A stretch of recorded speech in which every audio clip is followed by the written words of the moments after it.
Hi friends, ಬನ್ನಿ ಹಾಗಾದರೆ ಇವತ್ತಿನ ಒಂದು ವಿಡಿಯೋದಲ್ಲಿ ನಿಮಗೆ ಮೋಸ್ಟ್ ಇಂಪಾರ್ಟೆಂಟ್ ವಿಷಯವನ್ನು ತಿಳಿಸ್ಕೊಡ್ತೇನೆ. ಒಂದೇ ಯು ಪಿ ಐ ಖಾತೆಯನ್ನು ಎರಡು ಫೋನ್ಗಳಲ್ಲಿ ಬಳಸುವುದು ಹೇಗೆ? ಯಾಕಂದರೆ ಎಷ್ಟೋ ಜನರಿಗೆ ಇದು ತುಂಬ ಇಂಪಾರ್ಟೆಂಟ್ ವಿಷಯ. ಯಾರು ಕೂಡ ನೆಗ್ಲೆಕ್ಟ್ ಮಾಡದೆ ಕೊನೆವರೆಗೂ ನೋಡೋದನ್ನು ಮಾತ್ರ ಮರಲಿಕ್ಕೆ ಹೋಗಬೇಡಿ. ಹಾಗಾದರೆ ಒಂದೇ ಯು ಪಿ ಐ ಖಾತೆಯನ್ನು ನೀವು ಎರಡೂ ಫೋನ್ಗಳಲ್ಲಿ ಬಳಸಬಹುದು.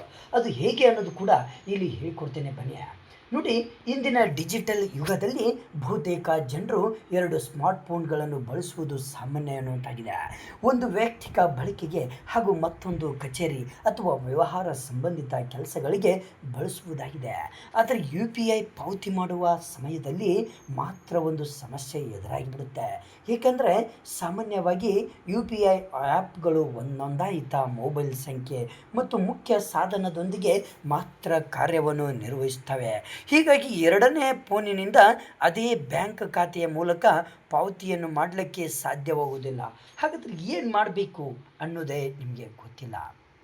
ಬನ್ನಿ ಹಾಗಾದರೆ ನೋಡಿ, ಹೊಸ ವೈಶಿಷ್ಟ್ಯದ ಮೂಲಕ ಒಂದೇ ಯು ಪಿ ಐ ಖಾತೆಯನ್ನು ಎರಡು ಫೋನ್ಗಳಲ್ಲಿ ಬಳಸುವ ಅವಕಾಶ ಲಭ್ಯವಾಗಿದೆ ಈಗ. ಹಾಗಾದರೆ ನೀವು ಕೂಡ ಎರಡು ಫೋನಲ್ಲಿ ಯೂಸ್ ಮಾಡುವಂತಹ ಏನಾದರೂ ವಿಚಾರದಲ್ಲಿದ್ದರೆ ಹಾಗಾದರೆ ಬನ್ನಿ, ಕೆಲ ಆ್ಯಪ್ಗಳಲ್ಲಿ ಇದೇ ವೈಶಿಷ್ಟ್ಯವನ್ನು ಪಾಕೆಟ್ ಮನಿ ಎಂಬ ಹೆಸರಿನಿಂದ ನೀಡಲಾಗಿದೆ. ಈಗಲೇ ಚಾನಲನ್ನು ಸಬ್ಸ್ಕ್ರೈಬ್ ಮಾಡೋದನ್ನು ಮಾತ್ರ ಮರಲಿಕ್ಕೆ ಹೋಗಬೇಡಿ. ಇಂತಹ ವಿಷಯಗಳು ತುಂಬ ನಿಮಗೆ ಗೊತ್ತಾಗ್ತದೆ. ನೋಡಿ, ಇದರ ಸಹಾಯದಿಂದ ಮುಖ್ಯ ಯು ಪಿ ಐ ಖಾತೆಗೆ ಮತ್ತೊಂದು ಖಾತೆ ಅಥವಾ ಮತ್ತೊಂದು ಸಾಧನವನ್ನು ಸಂಪರ್ಕಿಸಿ ಪಾವತಿ ಮಾಡುವುದಕ್ಕೆ ಅನುಮತಿಯನ್ನು ನಿಮಗೆ ನೀಡಲಾಗುತ್ತೆ. ಅದೇ ಪಾಕೆಟ್ ಮನಿ. ಸರಳವಾಗಿ ಹೇಳುವುದಾದರೆ, ನಿಮ್ಮ ಮುಖ್ಯ ಬ್ಯಾಂಕ್ ಖಾತೆಯಿಂದ ಮತ್ತೊಂದು ಫೋನ್ಗೆ ಏನು ಮಾಡಬೇಕು ಅಂದರೆ ಪಾವತಿ ಮಾಡುವ ಅಧಿಕಾರವನ್ನು ನೀಡಬಹುದು ನೀವು. ಇದು ಕೇವಲ ಎರಡು ಫೋನ್ಗಳನ್ನು ಬಳಸುವವರಿಗೆ ಮಾತ್ರವಲ್ಲದೆ ಮಕ್ಕಳ ಖರ್ಚುಗಳನ್ನು ನಿಯಂತ್ರಿಸಲು ಬಯಸುವ ಪೋಷಕರಿಗೂ ಹಾಗೂ ಹಿರಿಯ ನಾಗರಿಕರ ಡಿಜಿಟಲ್ ಪಾವತಿಯನ್ನು ಕೂಡ ಸುಲಭಗೊಳಿಸಲಿಕ್ಕೆ ಸಹ ಉಪಯುಕ್ತವಾಗಿರುತ್ತೆ ನಿಮಗೆ. ನೋಡಿ, ಇಲ್ಲಿ ಈ ವೈಶಿಷ್ಟ್ಯವನ್ನು ಬಳಸಲಿಕ್ಕೆ ನಿಮಗೆ ಮೊದಲು ನಿಮ್ಮ ಯು ಪಿ ಐ ಆ್ಯಪನ್ನು ತೆರೆಯಬೇಕಾಗುತ್ತೆ. ಅದರಲ್ಲಿ ಲಭ್ಯ ಇರುವಂತಹ ಯು ಪಿ ಐ ಸರ್ಕಲ್ ಅಥವಾ ಪಾಕೆಟ್ ಮನಿ ವಿಭಾಗಕ್ಕೆ ಹೋಗಬೇಕು ನೀವು. ಅಲ್ಲಿ ಇನ್ವೈಟ್ ಡಿಪೆಂಡೆಂಟ್ ಅಂತ ಇರುತ್ತೆ. ಅದಕ್ಕೆ ಸಮಾನವಾದ ಆಯ್ಕೆಯನ್ನು ಆಯ್ಕೆ ಮಾಡಿಕೊಳ್ಬೇಕು.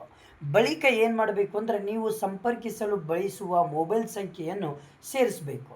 ನಂತರ ಎದುರಿನ ವ್ಯಕ್ತಿಯ ಯು ಪಿ ಐ ID ಅಥವಾ QR ಕೋಡ್ ಮೂಲಕ ದೃಢೀಕರಣ ಪ್ರಕ್ರಿಯೆಯನ್ನು ಪೂರ್ಣಗೊಳಿಸಬೇಕು. ಇಷ್ಟ ಆದಮೇಲೆ ನೀವು ಆರಾಮಾಗಿ ಏನು ಮಾಡ್ಬೋದು, ನೀವು ಎರಡೂ ಫೋನಲ್ಲಿ ನಿಮ್ಮ ಯು ಪಿ ಐಯನ್ನು ನೀವು ಬಳಸ್ಬೋದು.